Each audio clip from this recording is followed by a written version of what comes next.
At 35,000 feet, in a pressurized aluminum tube crossing oceans in darkness, the difference between endurance and ease is not distance, it is design. Long-haul travel has always been a test of the human body: compressed schedules, shifting time zones, recycled air, and the subtle fatigue that builds hour by hour. From the outside, comfort class appears simple: more space, better food, softer lighting. But inside it is a carefully engineered ecosystem designed to reduce friction between the passenger and the journey. The transformation begins the moment you step through the aircraft door. The soundscape softens, overhead bins close with a muted precision, the lighting temperature shifts slightly warmer, calibrated to ease the eyes after the glare of the terminal. This is not decoration. It is psychology.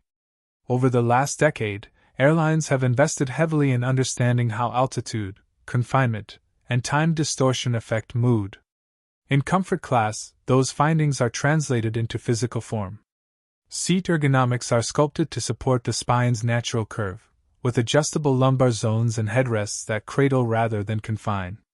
Armrests widen just enough to eliminate the quiet negotiation of personal space.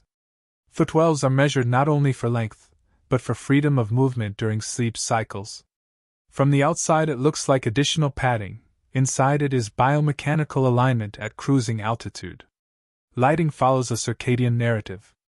Instead of a single bright setting, the cabin transitions gradually: cool whites during boarding to energize, warmer ambers during meal service to signal calm, and dimmed indigo hues that mirror evening sky patterns over the ocean.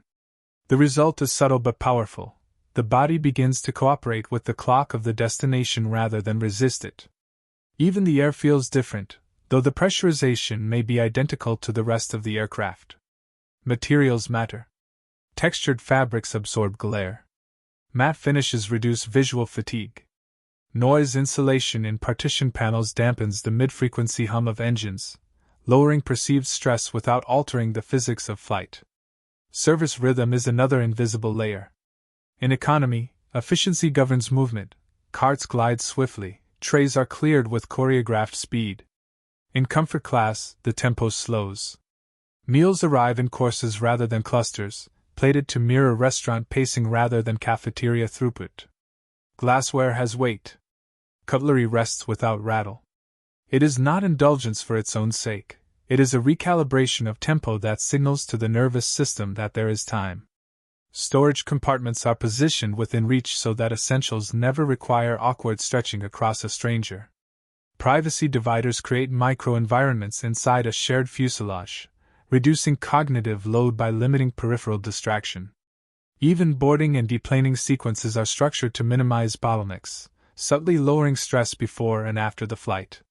Technology integrates quietly.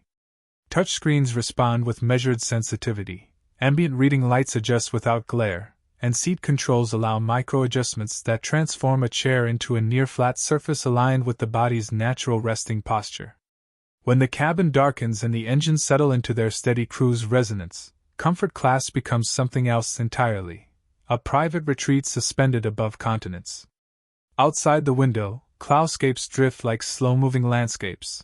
Inside, the seat becomes an engineered cocoon where work, rest, or reflection coexist without conflict. Long-haul travel will always involve distance, but comfort class reframes distance as experience rather than endurance. The difference is not extravagance, it is intention. Every seam, every lighting gradient, every service gesture exists to reduce friction and restore energy rather than deplete it. The irony is that the most successful comfort class flights are the ones passengers barely remember, not because nothing happened, but because nothing felt difficult. They arrive composed, aligned with local time, stepping into arrival halls without the fog of transit. Comfort is engineered, not accidental. Luxury is quiet. And on the longest routes across oceans and hemispheres, the best flights are the ones you barely notice. If this perspective elevated your view of modern flying, consider joining us for the next journey.